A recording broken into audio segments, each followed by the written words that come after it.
Greetings, citizens, and welcome to another adventure of the Real Comic Heroes podcast. My name is Travis. And I'm Patrick.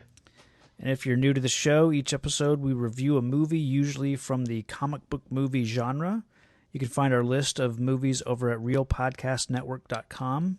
When we're not reviewing a movie from 30 years ago, we like to look ahead at what's coming soon. So this week we're talking trailers. And Patrick, what trailers are we looking at? Yeah, we're looking at a nice little, what do you call it, a mythology movie. Little Ragnarok action from Comic-Con. A little historical document. Oh, yeah, it's a period piece. Yeah. Yeah. And then we also have a classic Justice League, although it would have been better if it was the Super Friends, but, you know, it's just me. One day we'll get Super Friends. It wouldn't surprise me if there's some kind of Super Friends nod. Like, end of the movie, once the Justice League is fully formed, like they, show off their base of operations, and it's the Hall of Justice. Yeah. I wish they would bring back the announcer guy. Like the narrator. Right. That guy was awesome. Yeah. All right. Oh, and the sound effect of, like, I don't know, is it a star wipe or something? Yeah, I know exactly what you're talking about. It's like, yeah. I don't know. That'd be nice. Just throw that in there. Yeah. One of the Foley guys just throws it in there in a transition sequence. Although, I think Ragnarok's the goofier of the two. Yeah, totally. Ragnarok's throwing me off. Oh, really? Yeah. Well, why don't we jump into that one? Just for clarification, we're talking about the official trailer that just came out with Comic-Con. For us, it was this last weekend. I think this will come out like in a week past, but it's still the most recent Thor Ragnarok official trailer. So much has happened since I last saw you. I lost my hammer, like yesterday, so that's still pretty fresh. And then I went on a journey of self-discovery, where I met you.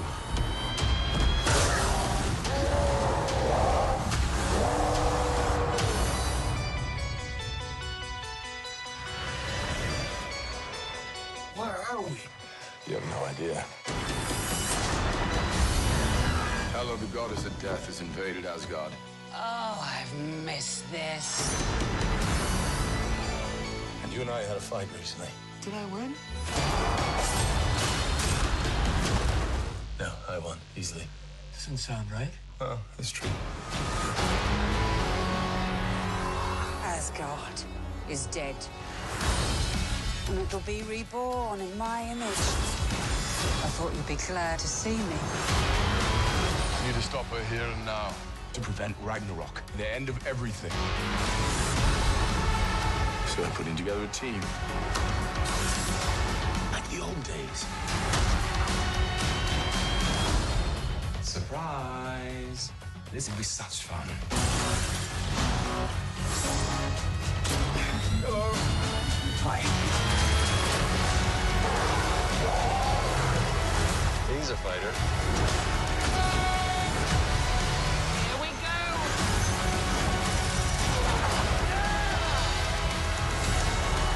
A queen or a monster. I'm the goddess of death.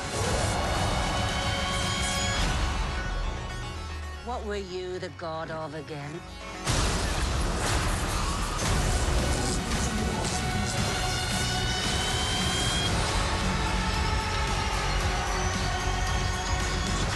We're the same, you and I. Just a couple of hot-headed fools. Yeah, same. Hulk like fire, Thor like water. Well, kind of both like fire. But Hulk like raging fire, Thor like smoldering fire.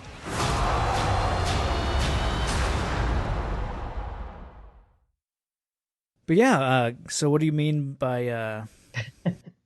Well, I mean, the first trailer, it seemed like they were trying to be Guardians of the Galaxy with the soundtrack and sort of the retro look of the title, and even more so now because they're doing that weird Stranger Things-esque type of outline around the sort of Marvel Studios, whatever, when it turns to green. Which you could say, I mean, Stranger Things got that from, I mean, it borrowed heavily on the 80s. And is it directly a reference to, what, is it like the Needful Things movie or like, I've seen that like Stranger Things font like on another movie, and it seems like very much a direct.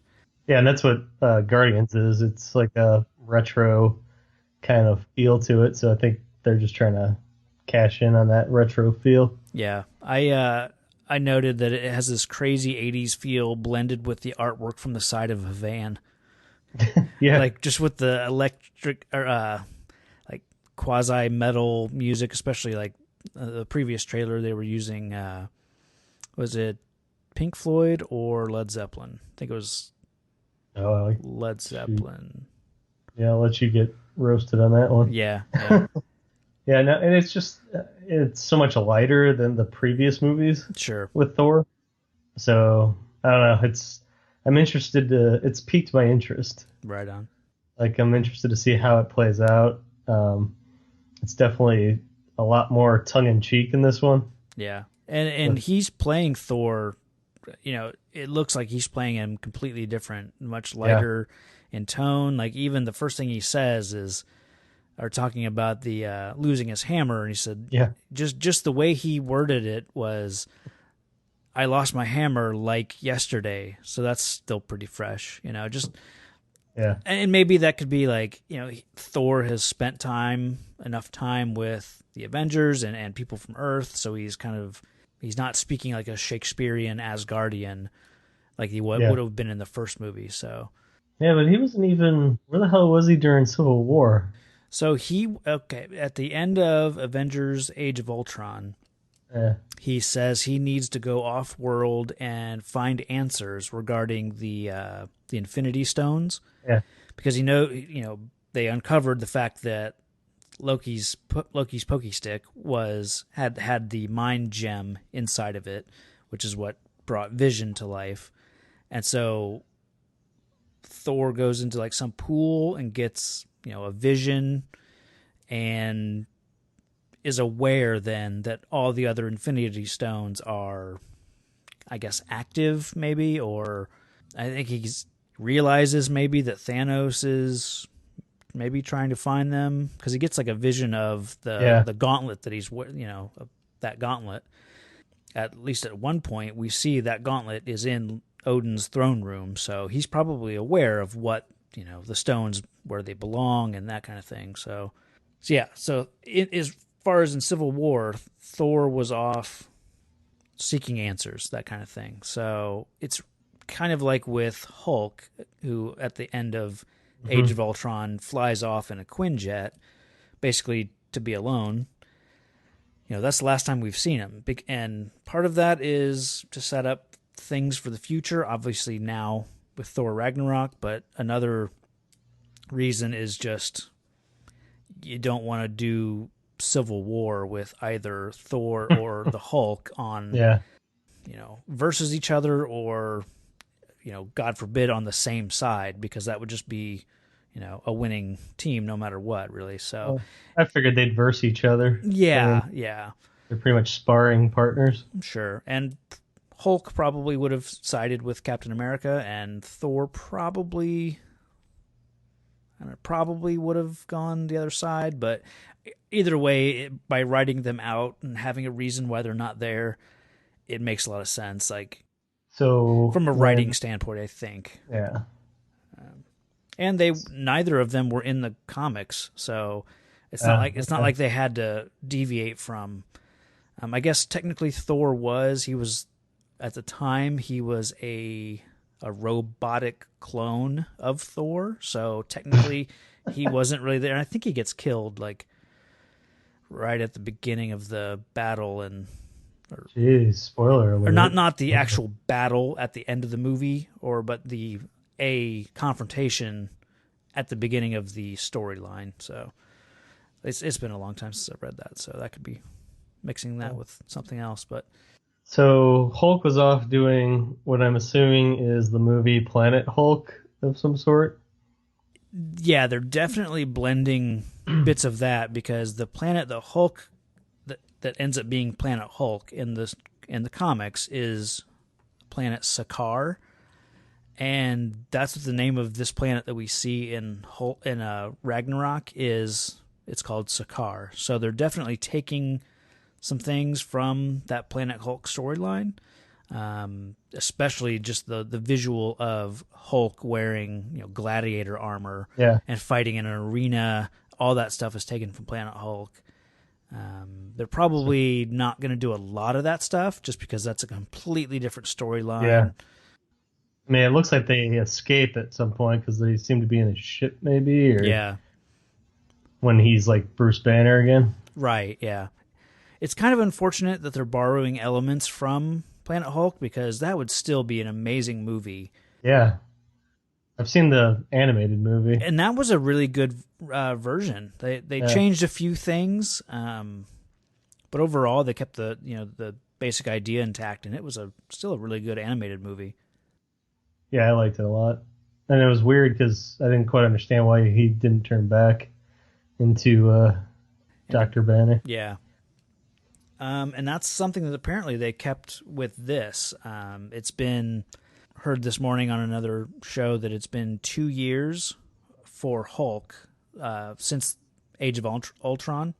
Mm-hmm. And so he has been Hulk the entire time. He hasn't let himself revert back to Banner, which falls in line with the comics. In Planet Hulk, he wouldn't change back because he was, so angry at the sequence of events that led to them sending him away into space. So a little bit different than here. No one made him leave or sent him away. Yeah, so it's going to be really interesting to see Banner come back for the first time, because obviously we see the Banner side of Hulk. So the last time he would have been Banner was like right before the battle took place in Age of Ultron, when like Black Widow was he wanted to run away with her, and then she pushes him off into a pit because she needed the Hulk, So, yeah. So what did you think of the little banter between Banner and Thor? At the end there, or you mean when he's actually Banner, like he's talking about like what he could remember, and yeah, he's like, what is he like? Who won? Yeah, and that's that nice humor about that comes with this with the director Taika Waititi, and I know I mentioned it before, but he directed What We Do in the Shadows and Hunt for the Wilder People, and those movies just so unique and different, but really funny. So that's kind of the nice thing about having him directing, a big Marvel movie. But it's not, it's not so big that they can't take these risks that they're apparently taking, and it looks like they're paying off. I mean, I like that little bit of humor that they've kind of infused this one with. Yeah, they even did it at the very end with Hulk and Thor. Yeah. I enjoy their relationship, I think. Yeah. It's sort of like a sibling kind of thing. Yeah.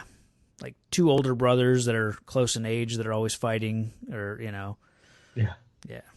Going all the way back to Avengers when, they had a great fight on the helicarrier. And then even kind of teaming up to fight in the end battle of Avengers. Yeah, Hulk just punches them. Yeah. Yeah, but I'm excited for it. It looks action-packed, and I'm just interested to see how this all ties together, because there's a whole lot of shit going on. Yeah. Seems like you got two major storylines going on. You got Hela and Asgard, and then you got Thor and Hulk off on another planet. And then some random dude I don't know that I'm sure you know who he is. Which one? The guy with the hammer that brings down the fire. And I think it's the same guy that shows up on... oh, wait, I'm confusing the two trailers. Oh, I okay. I gotcha. Never mind. Yep, gotcha. This is what happens when you watch two comic book trailers back to back. No, it's the problem of having villains who are just big gray, guys in armor.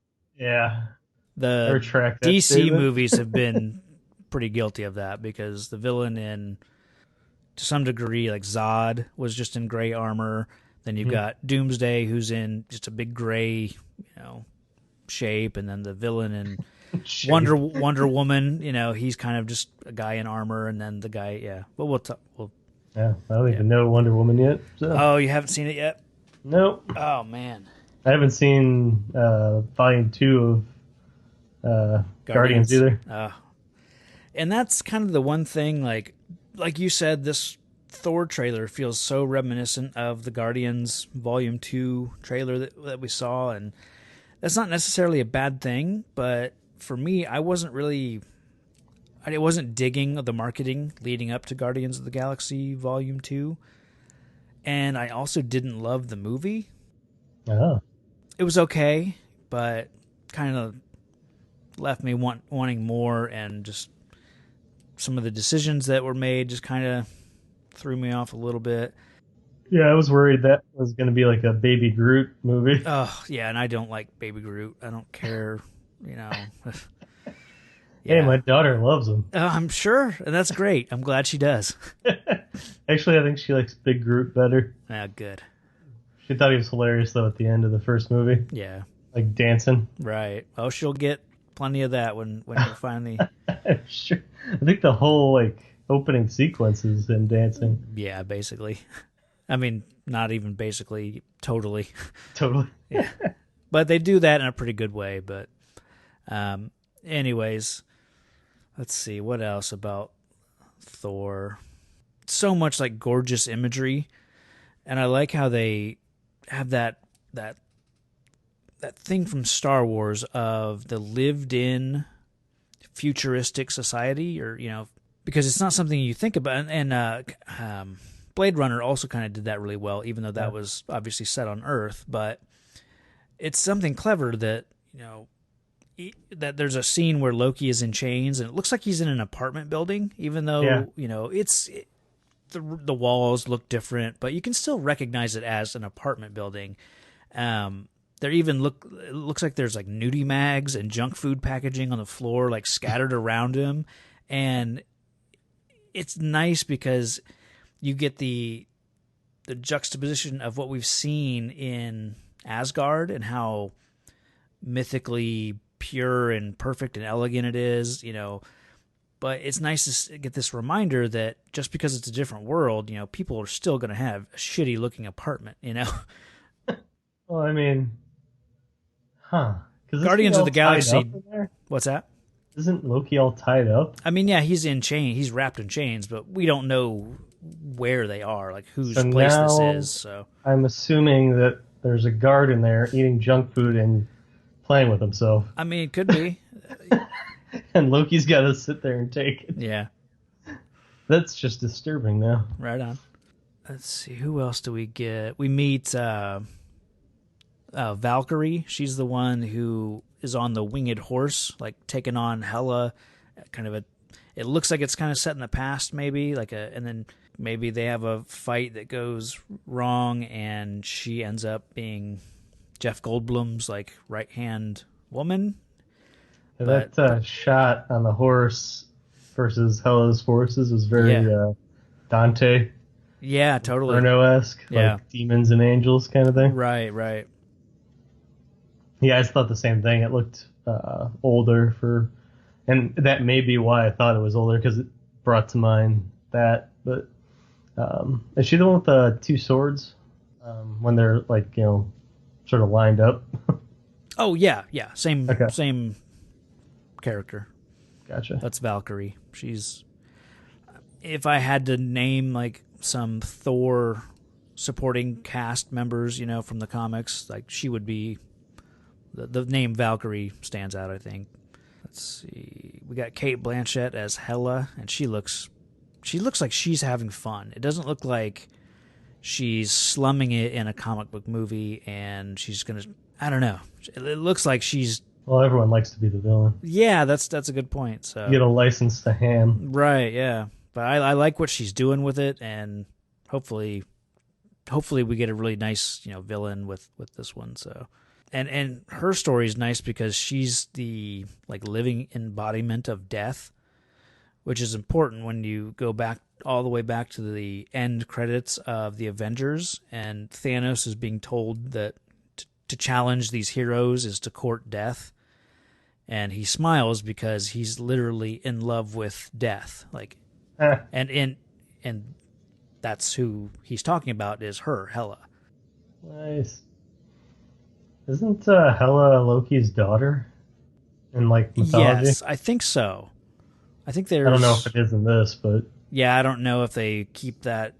And funny that you brought up Loki's daughter because apparently the wolf that Thor or Hulk is fighting is apparently in the comics Loki had a kid with a giantess, and then that child was Fenris. Yeah. Who I guess turns into this giant wolf or is the wolf. I don't know if there's a werewolf. Yeah, it's just a wolf. I don't think he's a werewolf. Okay. And that's where the bad guy in Harry Potter gets his name. Yeah, I assume that there was the Fenrir. Yeah. Right back, yeah. So there must be some kind of the etymology of that word name must be, tied to a wolf and some. Yeah, I don't know if it means feral child or something. Yeah. It's kind of how in Harry Potter lupus, also means. Was it moon or something? It's somehow connected to werewolves and lupine, that kind of That's what Google's for, people. Figure it out. yeah, do some homework. But yeah, it's Norse mythology is just as kooky as Greek and Roman. It really is. There's some, it's kind of interesting what the holdovers, the days of the week, at least most of them are. I know Wednesday is translated from Odin's Day. Thursday is Thor's Day. Friday is Frigga's Day, which is Thor's mother. I think there's other ones from. Fancy. Yeah. There's all kinds of weird crap like that. One religion takes over another in society, and it's a melting pot. Yep. Let's see. Anything else to throw in for Thor Ragnarok? Thor gets a bit of a downgrade to a blaster rifle. Oh, okay. With Loki, they're just shooting up like some stormtroopers. Yeah. And I totally was not a big fan of the Thunder God, eyeball lightning thing. Raiden Thor. Yeah, that's what it made me think of. Yeah. It leaves a bad taste in the mouth. Yeah. So I'm not too thrilled with that whole thing. Sure. But, I get it. They're kind of the same being. Gods of thunder. Sure. So I guess it would make sense for it to run throughout his body, even though he doesn't have the hammer. Yeah. I don't quite. I'm betting that comes straight from the end of the movie, and that's going to be part of the big epic battle, probably. So, unfortunately, we're seeing it in the trailer, and it's probably the hero moment of the movie. Yeah. I'm guessing. So. I don't know. The way this movie trailer is, it'll probably flicker out, and then he'll get punched or something. Yeah, that could be. No, well, at least he wasn't wearing a weird hat. Yeah. Although I wish he would wear his hat in this movie. I like the battle helmet that they give him in the gladiator aspect of it, but I dig the classic Thor war helmet or whatever that we get him in a little bit of it in the first Thor movie, but I wish he would throw it on occasionally in the other movies. Oh yeah, we're gonna get that weird yellow guy that's like Thor. Oh, Beta Ray Bill. Yeah. Oh, I'm glad you brought that up because I always call him Buckaroo Banzai. No, man, that's Beta Ray Bill. That's the horse-faced Thor. Yeah. Because I know him from the Planet Hulk movie, and I was just wondering. There actually is a nod to Beta Ray Bill in this trailer, which I wasn't aware of until I rewatched it leading up to just this recording, and I saw somewhere else, I think it was one of the other YouTube links, like Man-Thing and Beta Ray Bill spotted in the trailer. So that just kind of clued me in. I thought, oh, probably one of the aliens in the background in one of the fight scenes or something like that. But no, the opening second or two of the trailer, where it's just a ship flying away, and it looks like there's like, you see the gladiator ring and like a tower, some building, a tower. I just happen to have it paused right there, and you can see faces on the tower of like sculpted, faces like a Mount Rushmore kind of thing. Yeah. And one of them clued me in because it's very recognizable as Man-Thing, who we kind of talked about Man-Thing a little bit back in our Swamp Thing episode. He's just basically Marvel's equivalent of DC's Swamp Thing. Just very visually very recognizable figure because he's got like these tendrils kind of coming, one in the middle of his face that kind of almost where his nose would be, just a long, hanging thing coming out of his face. It's kind of weird, but it's very iconic. You know it when you see it. Yeah. So he's on the very top of this tower. And then if you go down, I actually took a screen capture of it because I figured I'll throw it up on the when we post the episode. But if you go one down and to the left of Man-Thing, it definitely looks like Beta Ray Bill is one of those faces. So I guess could be a nod to just him overall as a character in Thor, or maybe his race. It could be a nod to that animated movie, because in the animated movie, Beta Ray Bill shows up, to fight Hulk. And then in the comics, that character would have been Silver Surfer. But for animation, I don't know if it applied. But I know as far as like in movies go, they wouldn't be able to use Silver Surfer because that character is owned by Fox. So I don't know if that applied back then to the animation, but it might have just been like, hey, let's do something different and let's use a slightly different character or whatever. So. Because I was thinking he could use that dude's hammer. Totally. Yeah, I mean, it's got a different name, and it might be Stormbringer. Yeah. Something like that, but... essentially the similar aspect. Yeah. But I don't know if it's like only Beta Ray Bill is worthy to hold that hammer, so maybe Thor isn't. I don't know. Vision gets to hold the... Yeah, I know. That's so awesome. I actually just rewatched Age of Ultron this weekend just for the hell of it, because I hadn't in a long time. That movie really holds up.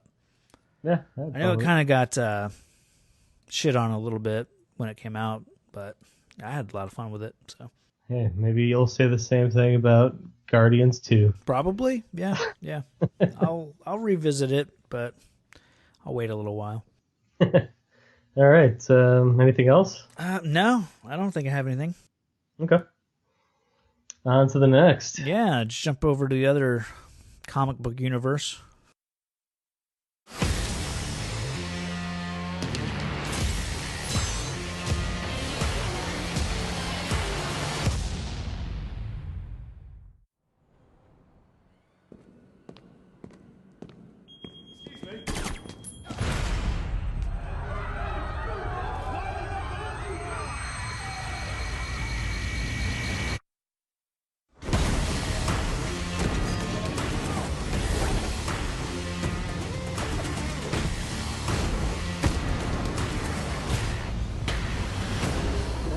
This weekend, Diana. Me? Huh.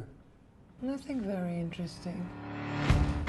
The world remains in mourning after the death of the Superman. Speculate he was alone, given no one has come forward. And where is the Gotham Mask? The mass vigilante has been a no-show. He said the age of heroes would never come again. It has to.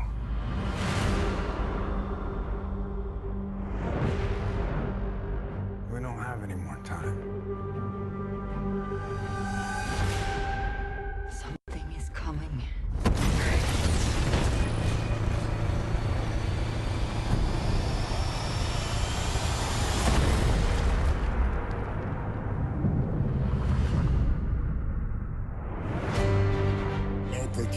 clearly.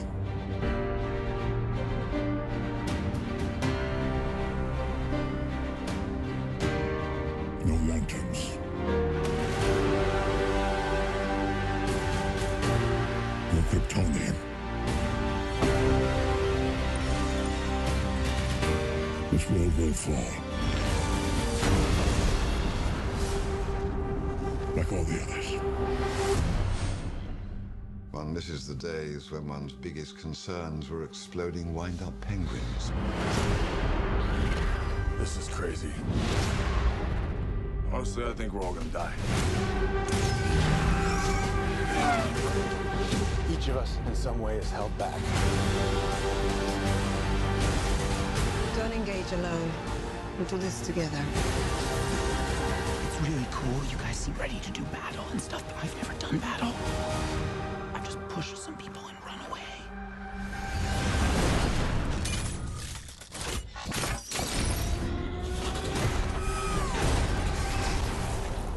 Relax, Alfred. I'll take it from here. Do I know you? Superman was a beacon to the world. He didn't just save people. He made them see the best parts of themselves. All right. I don't recognize this world. You don't have to recognize him. You just have to save it.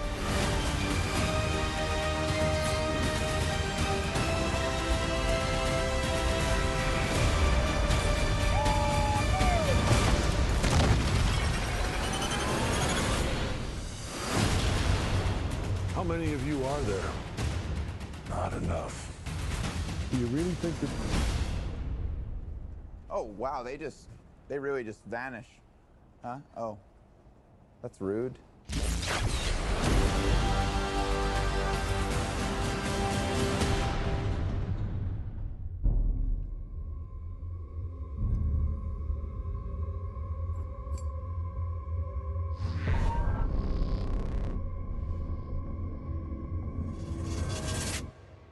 You said you'd come. Now let's hope you're not too late.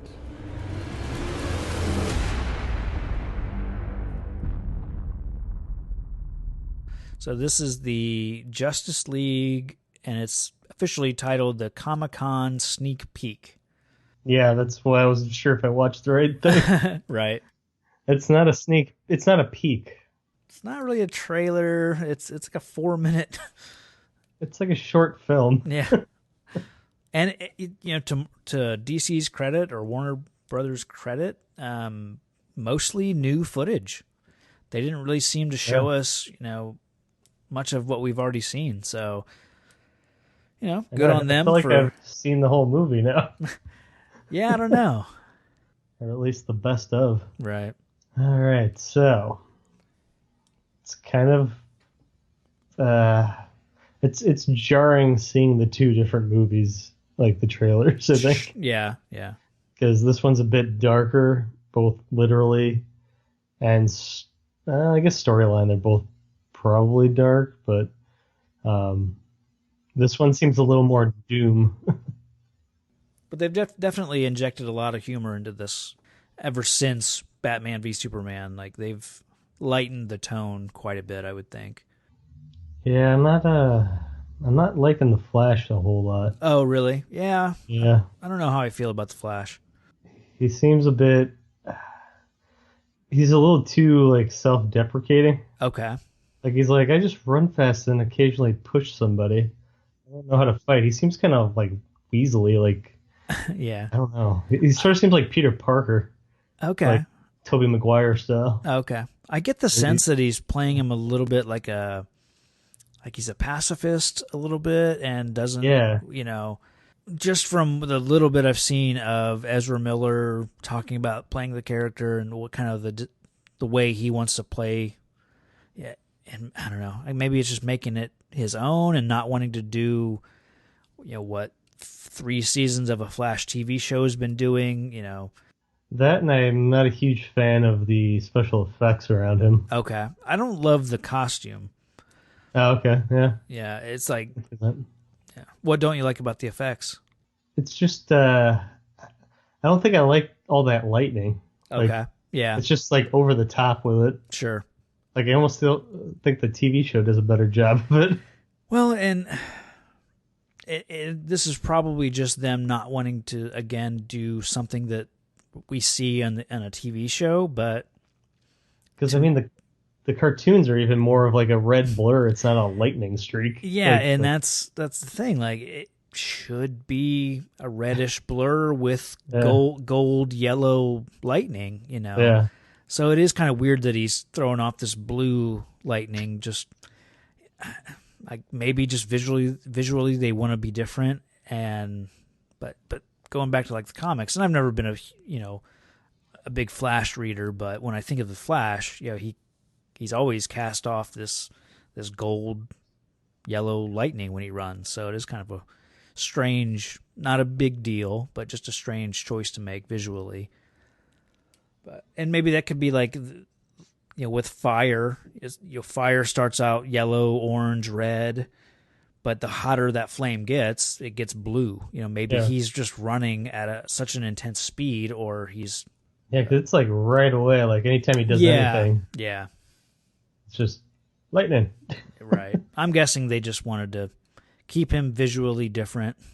It's kind of unfortunate that we're starting this off with 3 characters that we've only now seen in kind of montage. The Lex's, however he obtained this footage, the video surveillance footage of Flash and the video testimonials of Silas Stone, who was Cyborg's father when he was created, and then the submarine footage, when we see Aquaman, so that's all we've seen of those characters, and now we're getting a whole movie of them, and I don't know, it's kind of strange. I understand that Warner Brothers wanted to get their DC universe going, Yeah, Cyborg, I haven't seen enough, but I'm used to the Teen Titans version, so it's really jarring. Yeah. Because I didn't hear one booyah, and he seemed more robot than man in the trailer. Yeah, right. He's like, I have this, don't worry about it. And Aquaman, Aquaman. See, I think he's going to be the fan favorite. Just because he's being played by Jason Momoa. I mean, I think he's got the least to worry about because nobody expects much from Aquaman. Yeah. They're just like, okay, just make sure it's raining when you guys fight. It'll be interesting, but they've definitely got, as far as I'm concerned, they've got a very strong Batman. Wonder Woman, I mean, she is amazing, and that in the actual Wonder Woman movie, it's incredible. So I don't think people are going to go into it worried about her. Say what you will about Batman v Superman, people tend to kind of like Ben Affleck's Batman, so I don't think he'll be a problem. But then you've got these three other characters that who knows, how are they going to give them the proper amount of screen time and let us get to know them without the movie feeling rushed, and then also trying to fit in Diana's homeland of Themyscira being maybe attacked by Steppenwolf, who was our big bad guy. I knew you'd know the name. Yeah. I know the band Steppenwolf. Sure. And I'm not familiar with Steppenwolf from the comics. I know he's like a herald or a servant of Darkseid. I was hoping it'd be Granny. Oh, Granny Goodness, yeah. It's one of those types of characters. I mean, that same group of characters that... Like his lieutenants? Yeah, basically just followers of Darkseid or, lieutenants. So I don't really know much about Steppenwolf. So I'm assuming at the end of the trailer, a dinosaur from Jurassic Park shows up? You lost me here. They have the drink. Oh, yeah. And it's like the reverberation. Totally, yep. I'm with you now. I was just like, ah. I hate it when people do that in movies. It's not really overused. I can't think of the last movie that I saw. Oh, it was big, like shortly after. Totally. Like, spoofed. Yeah. And I've seen it in a couple other ones I'm blanking on where like a puddle would start shaking and then they like, uh-oh, here comes trouble.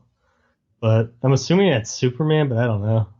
I mean, all signs point to Superman. It's Alfred, either that or the giant Indian guy from Indian Super Chief. Friends. That's the guy. Yeah. Yeah, I was totally. trying to think of somebody that would have big footsteps. Yeah. Why not? That won't cause any problems at all. No.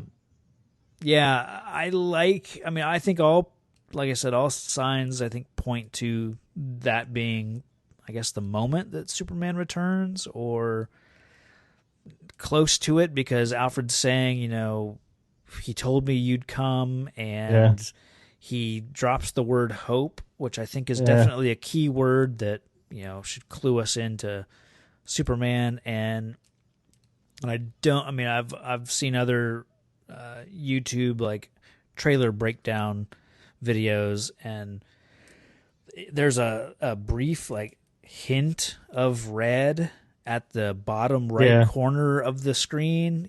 Maybe it's obviously when you have that close up, if Superman's just standing just off camera, you kind of get that close up blurred effect of seeing that color, and like maybe that's.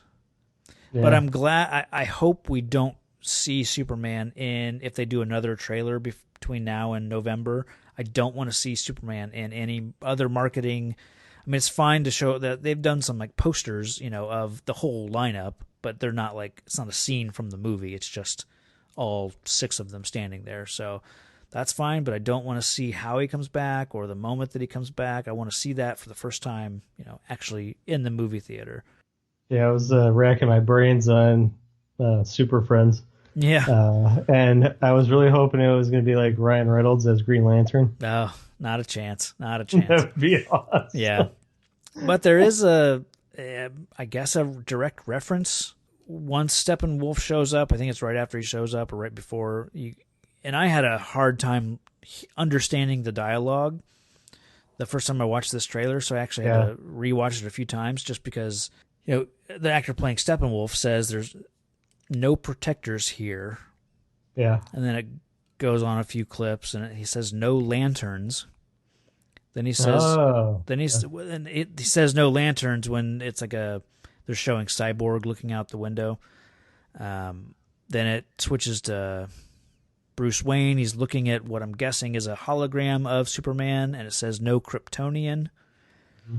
Then he says this world will fall. And lastly, he says, like all the others. So Wonder Woman's not getting the credit she deserves. Yeah. Yeah, we definitely get to see a battle between the Amazons and, some whatever the what are they called? Doomsday or Darkseid's minions. Oh, the Parademons? Parademons, yeah. Oh, I just out-nerded you. Yeah, you did. Bam. Good job. Yeah, I wrote it down. That's why I knew. I was like, hey, I know these guys. Let's see. What else? All right, I'm going to come clean. Okay.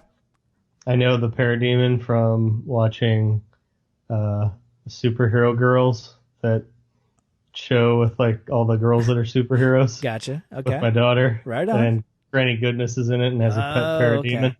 Nice. His name's Perry. Perry Platypus. So that's the real reason I know. Hey, however you have to get there. I like there's a little nod to, Alfred says exploding, he misses the days of exploding wind-up penguins. Which apparently I think people are thinking is a reference to the Batman Returns, but there are no wind-up exploding penguins. I mean, obviously there are penguins, real penguins, like carrying rockets, but I don't think it's a reference to a previous Batman movie. I think it's just a reference to the larger established history of the Batman, of his history, the comics. So I like that little nod of just, hey, he's been fighting the Penguin and whoever else, the Joker and Two-Face, and solving some riddles. Yeah. And no matter who what other Batman villain could you have made a reference to there that someone wouldn't have said that they're referencing a previous movie? You know, if you say, if Alfred references riddles, people would have thought, oh, they're referencing Batman Forever and Jim Carrey's Riddler. Like, no. Yeah, I think I always just go to Adam West Batman. Oh. Because I just think that was the most ridiculous stuff. I'm sure there was a wind-up penguin in one of those episodes. Actually, you know what? We just watched Superman 3 a couple movies ago, and there was a wind-up toy penguin that was like on fire. Yeah, I forgot about that. So, if anything, maybe it's a reference to Superman 3. Wow. We figured it out. I was trying to rack my brain. I was like, I know I've seen a penguin rocking around in one of these movies. That's awesome. Of course it's Superman 3. Why wouldn't it be? Yeah. Oh, jeez. So, I swear, I can't tell, is Aquaman talking in this one? Yeah, a few times. Like, is he the one that's, like, sort of narrating his part?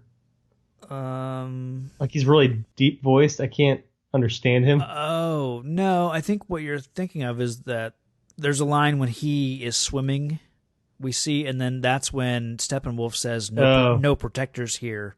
That's when Steppenwolf's dialogue starts. Okay. That chain of hard to understand. Gotcha. At first, anyways. Yeah, because the only thing I ever heard out of that was no more Kryptonians. Yeah, I couldn't understand the first part. Right. I think it just took me that long to figure out his cadence. Sure. Because obviously a very deep, gravelly voice on Jason Momoa. So he's got Steppenwolf's got that hammer that crushes the Earth or correct. Whatever planet that is. It looked like he was attacking Themyscira. Okay. Because like when he smashes the hammer down, you see it the ground ripple and all that stuff, obviously, and then like towards the left side of the screen, it kind of pans over a little bit and looks like there's a line of Amazonian warriors on horseback, and it looks like they're preparing to fight or something like that. So I'm guessing, because we see Steppenwolf. Apparently, he comes in through a portal, through a boom tube that is housed in Themyscira. When they're all like in not a throne and not a throne room, but in the I don't know. Yeah, it's like a hall of some sort. Yeah, it's probably where they keep gathering. keep these artifacts. Probably. Rumor has it that there's a boom tube or a mother box is what they use to create a boom tube, which is just a wormhole. Yeah. So there's apparently one in Themyscira. There's one supposedly in Atlantis, and then I don't know how Silas Stone, Cyborg's father, how he got hold of one, because we see that in Batman v Superman just through the that footage or testimonial that he's giving when we see the mother box like morphing and doing weird stuff, and that's what creates Cyborg. So Cyborg is made up of like part maybe Earth technology and part apocalypse technology and that mother box type tech. So he's got a connection, he can create those boom tubes and teleport. So I don't know if they'll do that in the movie. Like he's kind of their go-to, like we got to get somewhere fast. He'll just create a wormhole and bounce them wherever they need to go. So yeah, I was kind of wondering, like when they talked about Doomsday coming in, if because like in the animated series, there's like a yin and yang kind of system between another planet with Apocalypse. Like the light, like a light version of Apocalypse where they're trying to save the day and all that. Is it New Olympus? They're Genesis, because they have like boom tube technology too, I believe. Yeah. Like, so I was wondering if it was that the Amazonians had, because I know they're kind of Olympian-ish. Yeah. But maybe I'm just reading too much into that. I don't know. I've always been confused by Wonder Woman. Okay. It's like, so are there like Greek gods and Roman gods in this universe? Because then you got Aquaman, who's really like Apollo or Poseidon. Poseidon. Right. I don't know. So it's very confusing to me. Yeah. Because they go into a little bit of that, I guess it's Greek mythology. They go into some of that in Wonder Woman, like Zeus and what's Zeus's son? Hera? No, it's basically the bad guy. Ares. It's like one of Zeus's sons, I think. Oh, it's his brother. Is Ares it? Okay.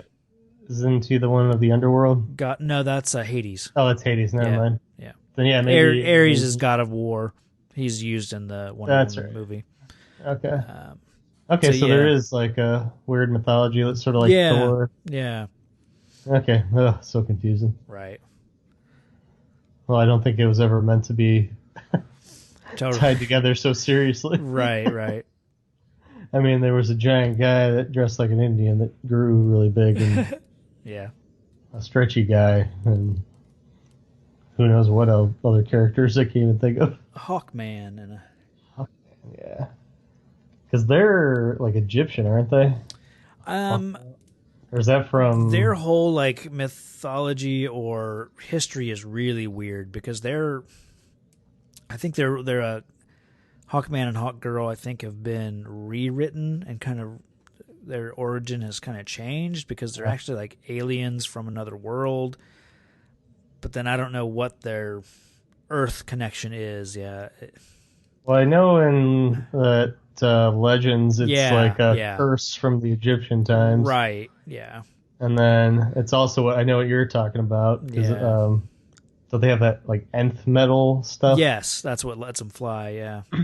So I'm pretty sure that's from another world or something. Yeah, I don't know what part of the Hawk people lore is technically accurate at this point. So yeah, because weren't they like seen as gods by the Egyptians or something? Could have been. I think Horus is the falcon god, so maybe that would be a I don't know. I don't know. Yeah, we're not here to talk about Hawk people. Yeah, that's preposterous. That's stupid. Let's get back to guys that can talk to fish. Right. Real world stuff. I was hoping we get to see him do that. Yeah, they'll definitely do it, and it'll probably be like a badass moment in the movie. But you better release the Kraken. They'll probably do. Yeah, they'll probably do what they did in the that video game, where he just summons like a great white shark in a wave and just like throws it. Basically throws a shark at somebody. Which actually he may do in the when they rebooted the DC universe, like in 2011.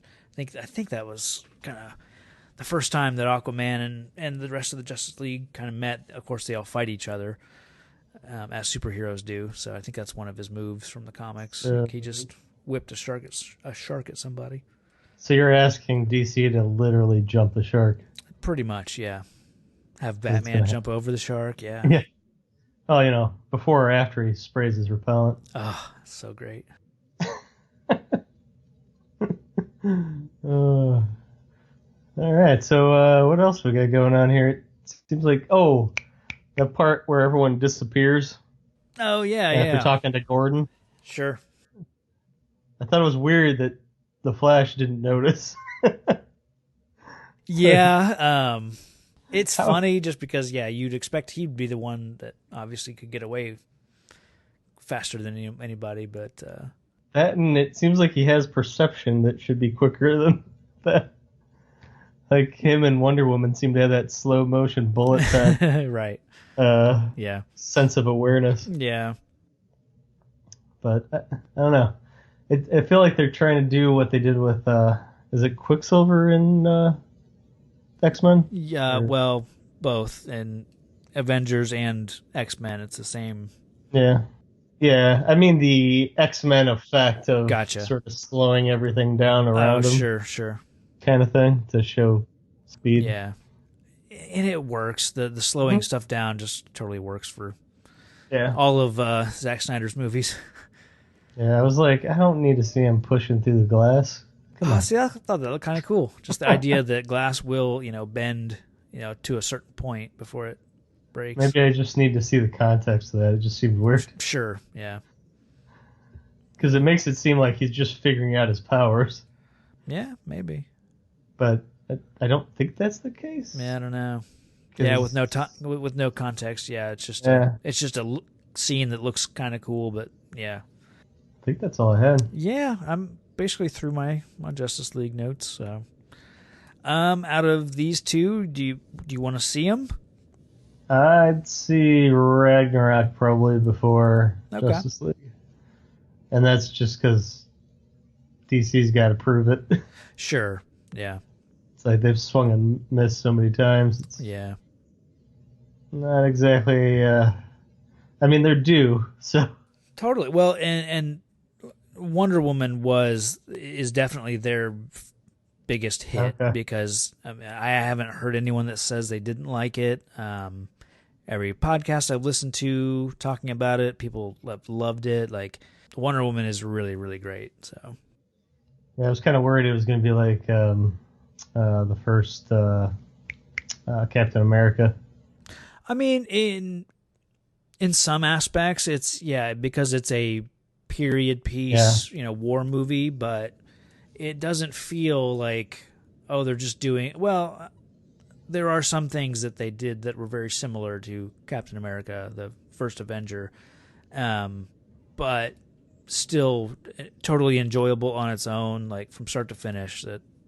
It's a really good movie. So, I guess I mean like in the fact that for the first Captain America, I just wanted him to get frozen and unthawed already. Oh, really? So I totally bought into it being a World War II movie. So. Yeah, I was just like, because like that's the part like that I care about. I didn't really care about his origin all that well. I mean, I wasn't expecting to sit through an entire movie of his origin, so I was thinking that was going to be similar to this, but maybe not.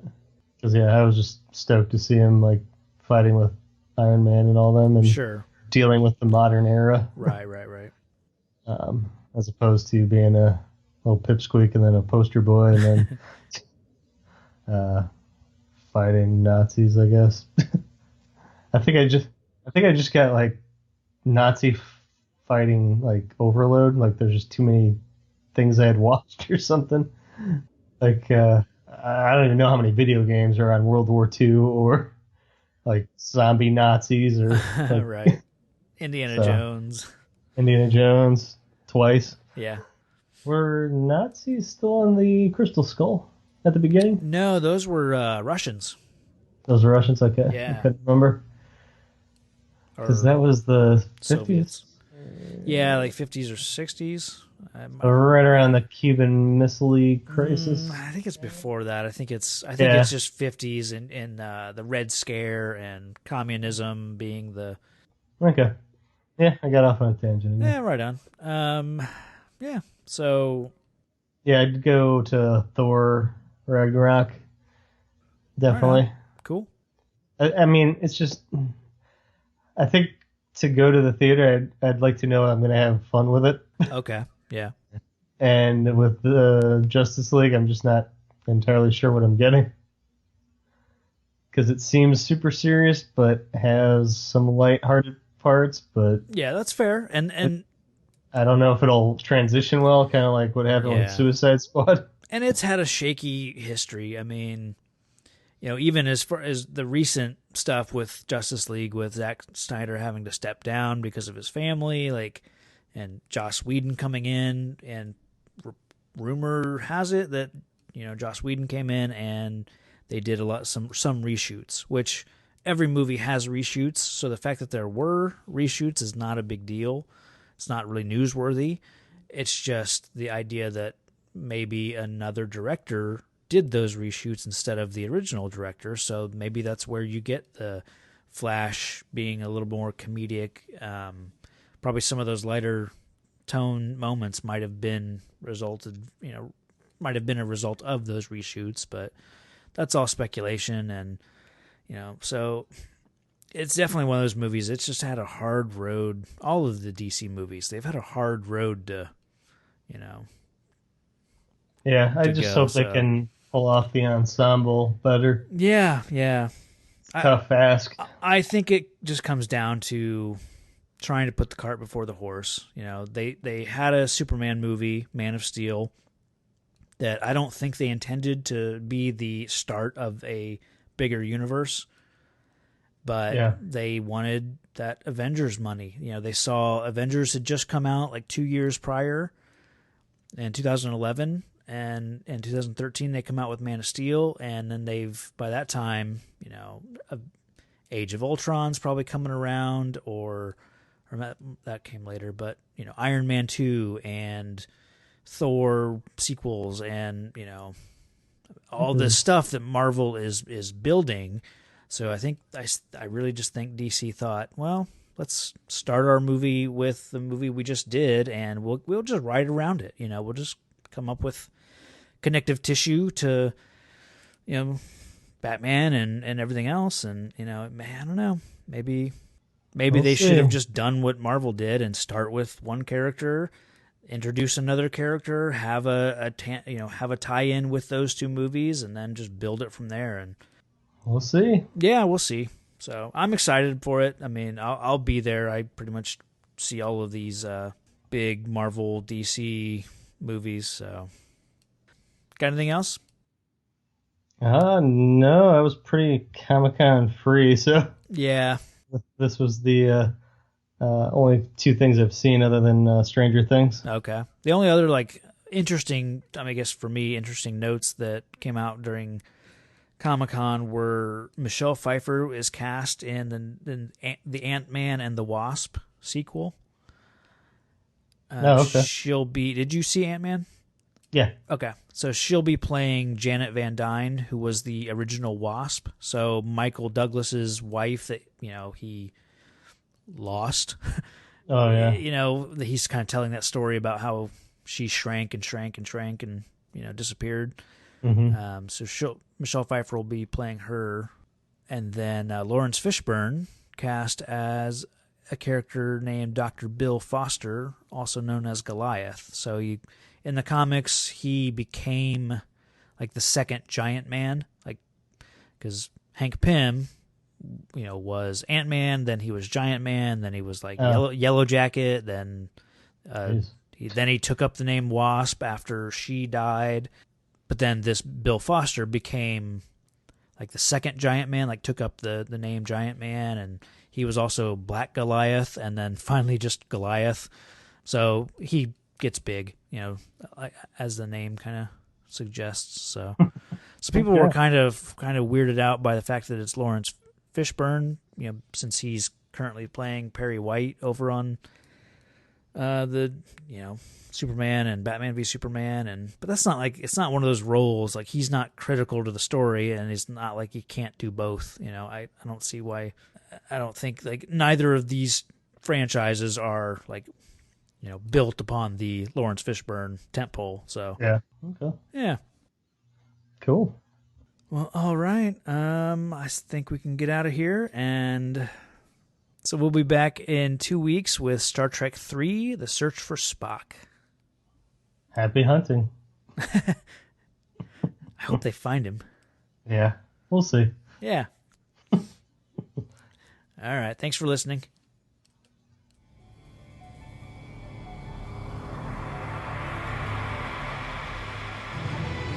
All that they've loved, all that they've fought for, all that they've stood for will now be put to the test. Star Trek III: The Search for Spock. The word, sir? The word is no. I am therefore going anyway. You do this, you'll never sit in the captain's chair again. Engage auto systems. Clear all moorings. Cleared, sir. 1/4 impulse power. Someone is stealing the Enterprise. Warp speed. Bring Alberta Bracer. She's arming torpedoes. Shields up. The shield's non-responsive. Fuck! We're a sitting duck. Join us on this, the final voyage of the Starship Enterprise. Star Trek III: The Search for Spock. The adventure continues.